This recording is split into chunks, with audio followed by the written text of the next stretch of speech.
그게 엄청난 화제가 됩니다. 그래서 서울시 도시계획이 변해요. 그것 때문에 그쪽에 있는 집 한 채 화폐 가치도 다르고 이러니까 이제 직접 비교하기는 힘든데, 지금 강남의 한강을 바라다 볼 수 있는 아파트 한 채 정도 가격 수준이었다고 생각하면 될 것 같아요.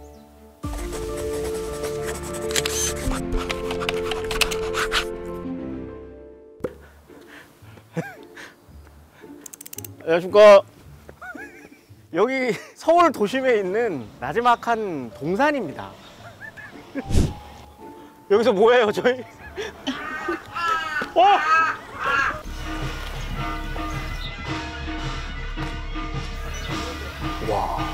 촬영을 하네.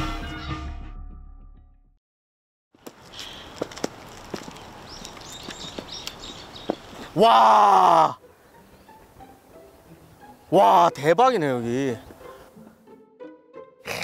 보십시오. 이거 어떤 그 물감으로도 재현해낼 수 없는 자연이 만든 어떤 그런.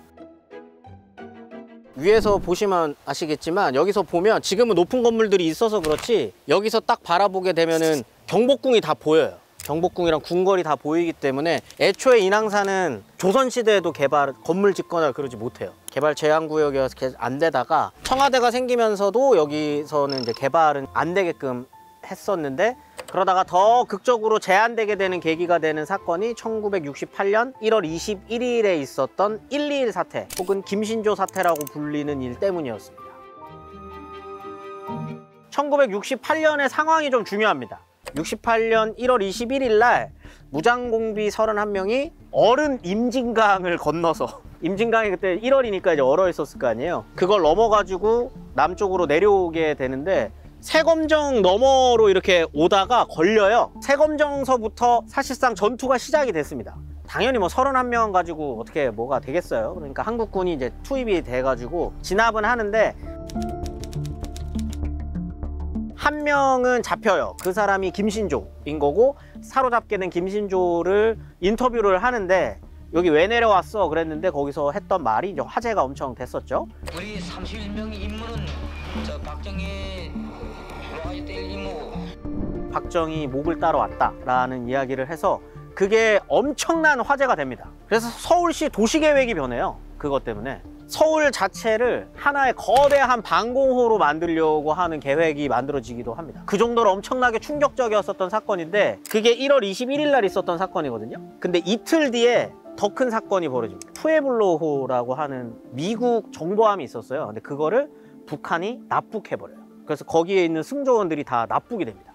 그랬었던 사건들도 연달아서 일어나다 보니까 1968년이라는 시점 자체가 남북관계가 굉장히 긴장이 됐었던 상황이었던 거죠. 그러다 보니까 자연스럽게 이 지역이 전체적으로 개발이 제한될 수밖에 없었던 거죠. 여기를 보호해야 된다는 명목으로. 68년에 그런 일이 있고 난 다음에 조금씩 개방이 되기는 합니다. 특히 이제 93년에 이제 문민정부가 들어서면서 김영삼 정권 때 일부 여기 등산로를 개방을 하기는 해요. 김영삼 차기 대통령은 문민정부 시대에 걸맞게 청와대 주변 모든 도로와 인왕산을 내일 낮 12시를 기해 전면 개방하기로 했습니다. 여기에는 높은 건물이 일단 설 수가 없어요. 여기가 문화재들이 아까 저희가 쭉 지난 시간에 살펴봤던 것처럼 많잖아요. 그렇기도 하고, 일단 자연경관 때문에 개발 자체가 되더라도 대규모로 되기가 힘든 거죠. 그리고 다들 아시는 것처럼 여기 뭐 청와대도 있고 옆에 경복궁도 있고 중요한 국가 건물들이 주변에 많다 보니, 그런 사정들 덕분에 서울 시민들은 이 공간을 자연 친화적인 공간으로서 운동 삼아 여기 등산도 가고 이런 공간으로 계속 사용할 수 있을 것 같습니다. 네, 저희가 이렇게 쭉 성곽을 따라서 이렇게 내려왔는데요. 이 성곽이 이렇게 보면은 새 것처럼 보여지긴 하는데, 원래 있었던 성곽에다가 지금 위에다가 이렇게 덮은 거예요. 밑에 보시면은 옛날 성곽이 남아 있기도 하거든요. 이 성곽의 기능은 한 성과 그 외곽을 나누는 역할을 했었던 성곽길인 겁니다. 사대문을 연결을 해가지고 이렇게 한 성이라고 하는 구역을 정한 거죠. 이 사대문 안을 기준으로 안쪽이 이제 한성부 가 되는 거고요. 한 성부의 외곽으로 이 성을 기준으로 심리까지, 성저 심리라고 표현하는데 거기까지를 보통 한양이라고 불렀었습니다. 성곽의 이 안쪽이 이제 사대문 안이 되는 거죠. 그 안에 사시던 분들은 고관대작들 아니면 사대부들이 이제 보통 살았었고, 이제 뭐 당연하죠. 출퇴근하셔야 되니까 땅값도 굉장히 비쌌다라고 할 수 있겠고, 이 바깥으로는 똑같은 한양이긴 하지만 뭐 농사를 지으시는 분들도 있으시고, 이 근처에서 일하시는 분들, 이런 분들은 이 바깥에서 생활하시는 경우들이 있었던 겁니다. 네. 지금 종로길 그쪽이 메인스트림이거든요. 그쪽에서 이제 사시는 분들이 되게 많은데, 그쪽에 있는 집 한 채, 일단 기본적으로 그 집의 울타리들이 넓어요. 집 하나 그냥 통으로 해서 계산을 하면 화폐 가치도 다르고 이러니까 이제 직접 비교하기는 힘든데, 메인스트림의 집 한 채는 지금 강남의 한강을 바라다 볼 수 있는 아파트 한 채 정도 가격 수준이었다고 생각하면 될 것 같아요.